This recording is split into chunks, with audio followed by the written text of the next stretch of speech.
He says, Asul, original text. وَظَرْفًا مَنْصُوبًا. And the predicate can fall as a prepositional nominal. As a prepositional nominal,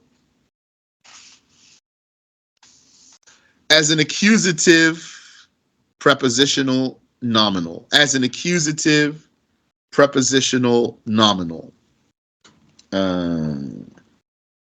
Wait, let me explain my words for you real quick. Accusative, who can tell me what's the Arabic word for accusative?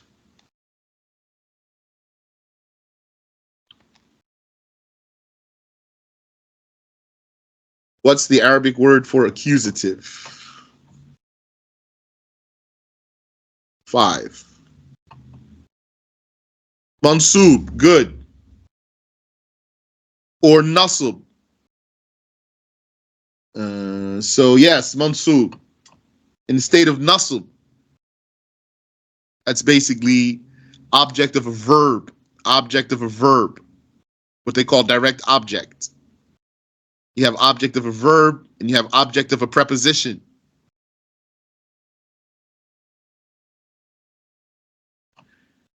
So I'm saying here, prepositional nominal, accusative prepositional nominal. Accusative, yani mansub here, mansub, that means there's a verb involved here.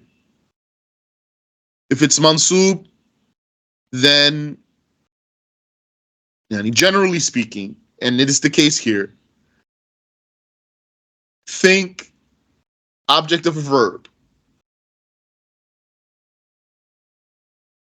Okay, but there's different types of verbal objects though in Arabic. Not just direct object, there's all kinds of objects in Arabic.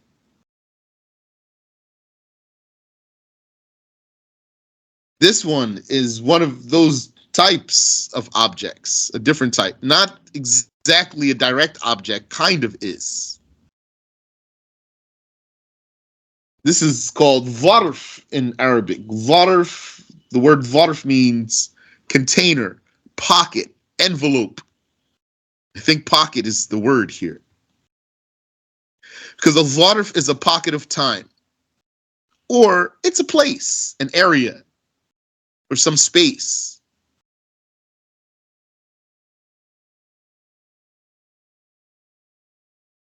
In other words, the zarf is the time that received the action, or the place that received the action. The time or the place that received the action. It's a direct object, but abstract one, in the meaning that it's the time that you say, Darabtu Zaydan, I hit Zayd. Zayd is the very one you hit. But if you say, tahta shajara, under the tree, that's where he got hit. So that tahta, that's an object, but for the time, or the place, for the place. Tahta as-shajara, ba'da nom, after sleep, that's the time. Ba'da. Tahta shajarati, ba'da nom.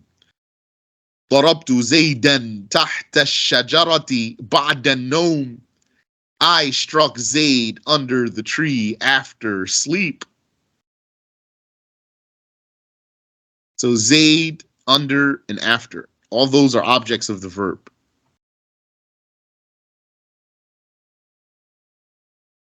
One's called direct object. Yani in Arabic, it's called maf'ul bihi, direct object.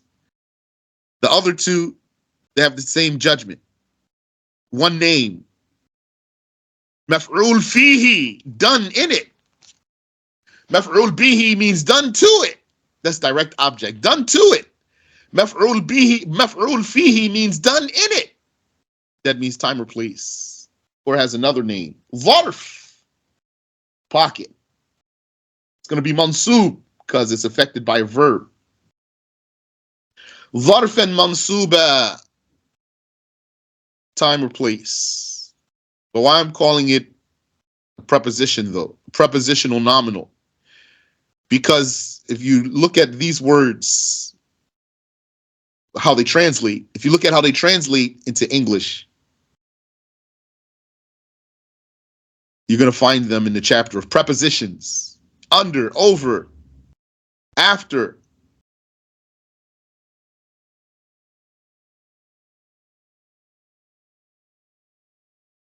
But it's not harf jar.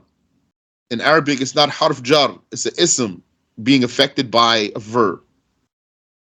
Harf jar is a particle. Prepositional particle, I'm going to call harf jar prepositional particle. And these ones, I'm going to call them prepositional nominal. Because they are very close to harf jar in meaning, though. That's how they got mixed. And I think I see how to tell the difference in English. I didn't find any in the grammar books that I looked in. I didn't find anyone who made a difference. They all lumped them together. But these ones, like after, you're going to find it in preposition chapter. But if you can put a preposition in front of it, then it's a noun. Like from. Then really it's a noun then. So, but I didn't find that they differentiate like this. The Arabic helped me to see this. So when we come back to that, we can look at that further, insha'Allah ta'ala. Well, zarfan mansuba. And so the predicate can fall also as an accusative prepositional nominal.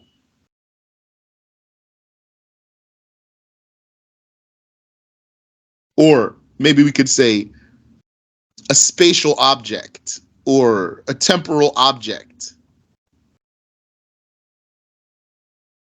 Nahu, such as وَالرَّكْبُ أَسْفَلَ مِنْكُمْ, and the caravan was below you when you wanted to capture the caravan, O believers. And the mushriks brought their army.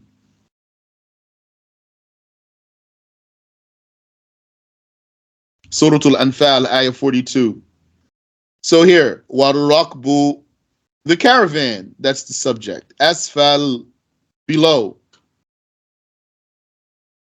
Asfala minkum, this mansub here.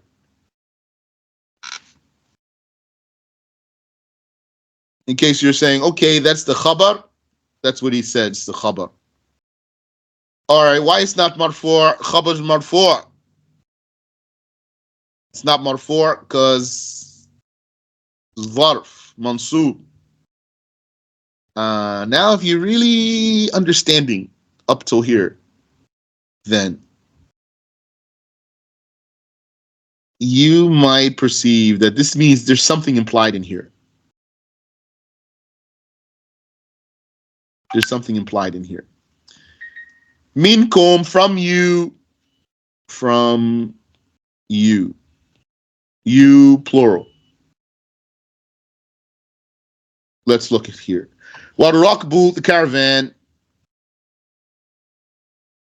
The caravan. And for translation, I need to put a verb. Was. The caravan was below from you. Warakbu asfala minkum. All right. There's no verb in here in this sentence. Asfala, that's zarf. So it means there should be a verb. For sure. And minkum, so below you, according to the words he's telling us here before going into details. He's saying below you, that's the khabar. And the caravan below you, if I take the verb out of the translation, and the caravan below you, and we suppose that's proper sentence there. But there's something implied, like existing, for example. وجارا ومجرورا. And the predicate could fall as a prepositional phrase. جارا ومجرورا. A prepositional phrase. Jar here. Jim alif ra fashadda. Jar.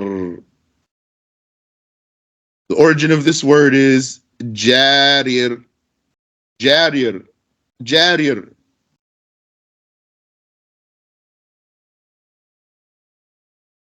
Jarir, which is what? The pattern of fa'il, doer. Fa'il, jarir. Jarir means the one that pulls, that drags, the dragger, puller. But we're just going to merge these two raws together. And instead of saying jarir, we're going to say jar.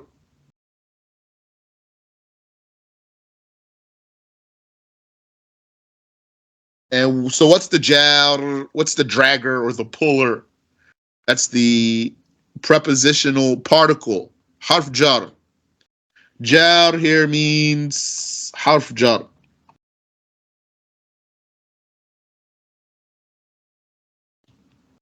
You know harf jar. Now you're familiar with harf jar.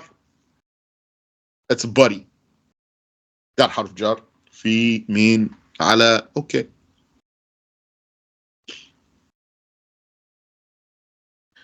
And then majroor is, so that's the pattern of maf'ul. That means done. So fa'il is doer. Maf'ul is done. Jarir is the puller. Majroor is was pulled.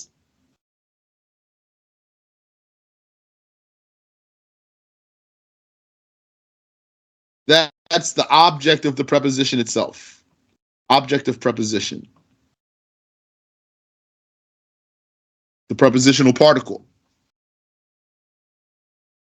So if you have a prepositional particle and its object, the two of them together are what? A prepositional phrase. In the house, for example. Fil bait. Fil bait. That's a jar and a majroor. Fi al bait. In the house. Prepositional phrase. كالحمد لله رب العالمين. Like Alhamdulillahi Rabbil Alameen. Proof is here. Alhamdu, that's the subject, the praise. And where's the predicate? Lillahi is for God, the praise for God.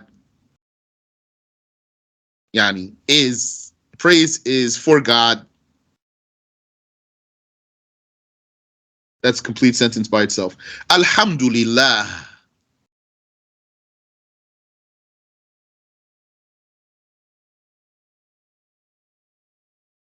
And then he tells us what's implied here. وَتَعَلُّقُهُمَا, really quick though, but just the fact that he put these two together, meaning the case of the prepositional nominal and the case of the prepositional particle, both of them acting like the predicate. Just the fact that those two came along together shows you how close they are. That's how they mixed them in English. But they're mixed. Because it tickles me that English grammarians didn't sift through these. They missed it.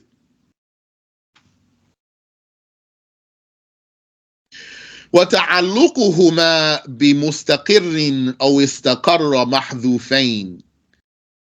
And these two cases, these two prepositional cases, what they're linked to is mustaqir.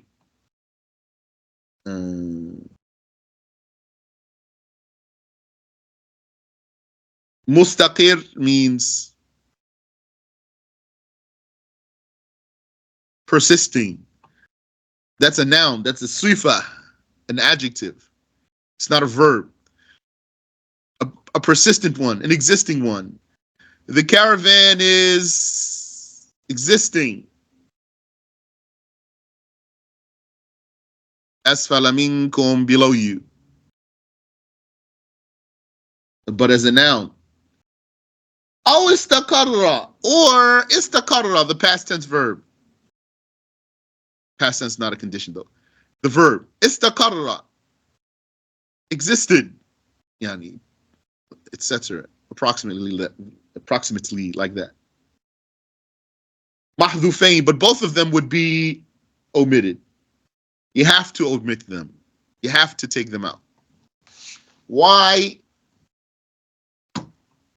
Because you don't need to say them. We talked about that before. If you say Zaid, so in English, you're always going to have a verb. So let's say I'm talking slang to somebody. Zaid in the house. That's correct sentence in his mind. That's Yani, that's a speech. He gave a subject and told about him. Zaid in the house. So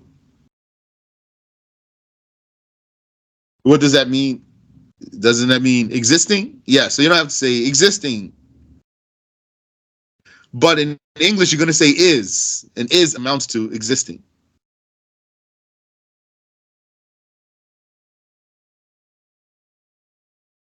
So that existing, you don't have to say it. You're not supposed to say it because it's so obvious. Only if you have a point. If there's a point in saying it, you'll say it.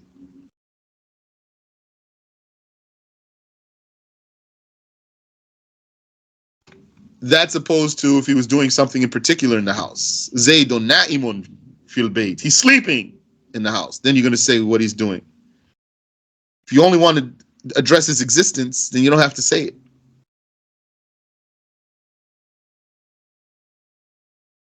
Wallahu a'lam. Allah knows best. We'll stop there.